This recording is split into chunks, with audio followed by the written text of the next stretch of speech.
धर्म के 10वें गुरु गुरु गोविंद सिंह जी की कहानी वीरता, बलिदान और धर्म की रक्षा की एक बेमिसाल दास्तां है। आइए इसे एक कहानी के रूप में समझते हैं। बचपन और गुरु गद्दी। कहानी शुरू होती है पटना, बिहार से, जहां 1666 में बालक गोविंद राय का जन्म हुआ।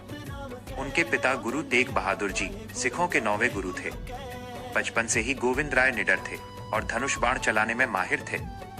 जब वे केवल 9 वर्ष के थे, तब कश्मीरी पंडितों की रक्षा करते हुए उनके पिता शहीद हो गए।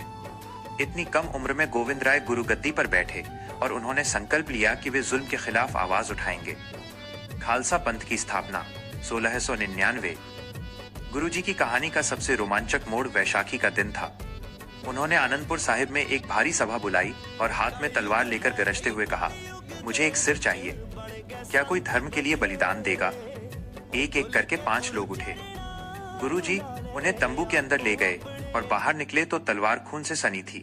अंत में वे उन 5 को सुरक्षित बाहर लाए। उन्हें पंच प्यारे कहा गया। यहीं से खालसा पंथ का जन्म हुआ और उन्होंने सबको सिंह, शेर और महिलाओं को कौर, राजकुमारी का नाम दिया।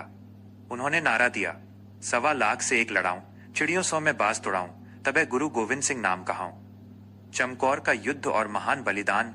मुगल सम्राट औरंगजेब की सेना ने गुरु जी को घेर लिया। चमकौर के युद्ध में गुरु जी के पास मात्र 40 सिख थे और सामने लाखों की फौज। इस युद्ध में गुरु जी ने अपने 2 बड़े बेटों अजीत सिंह और जुझार सिंह को अपनी आंखों के सामने शहीद होते देखा। वहीं उनके 2 छोटे बेटों जोरावर सिंह और फतेह सिंह को सरहिंद के नवाब ने सिर्फ इसलिए दीवार में जिंदा चुनवा दिया क्योंकि उन्होंने अपना धर्म बदलने से इनकार कर दिया था। जब गुरु जी को यह खबर मिली तो उन्होंने आंसू नहीं बहाए, बल्कि कहा, 4 मुए तो क्या हुआ, जीवित कई हजार। मेरे 4 बेटे शहीद हुए तो क्या, मेरे हजारों खालसा पुत्र अभी जीवित हैं। अंतिम समय और गुरु ग्रंथ साहिब। गुरु गोविंद सिंह जी एक महान योद्धा होने के साथ साथ एक विद्वान कवि भी थे। उन्होंने अपने जीवन के अंतिम समय में घोषणा की कि उनके बाद अब कोई जीवित व्यक्ति गुरु नहीं होगा। उन्होंने गुरु ग्रंथ साहिब को सिखों का शाश्वत गुरु घोषित किया। सन 1708 में नांदेड़, महाराष्ट्र में उन्होंने अपनी देह त्यागी। उनकी पूरी जिंदगी हमें ये सिखाती है कि चाहे कुछ भी हो जाए, इंसान को अन्याय के सामने झुकना नहीं।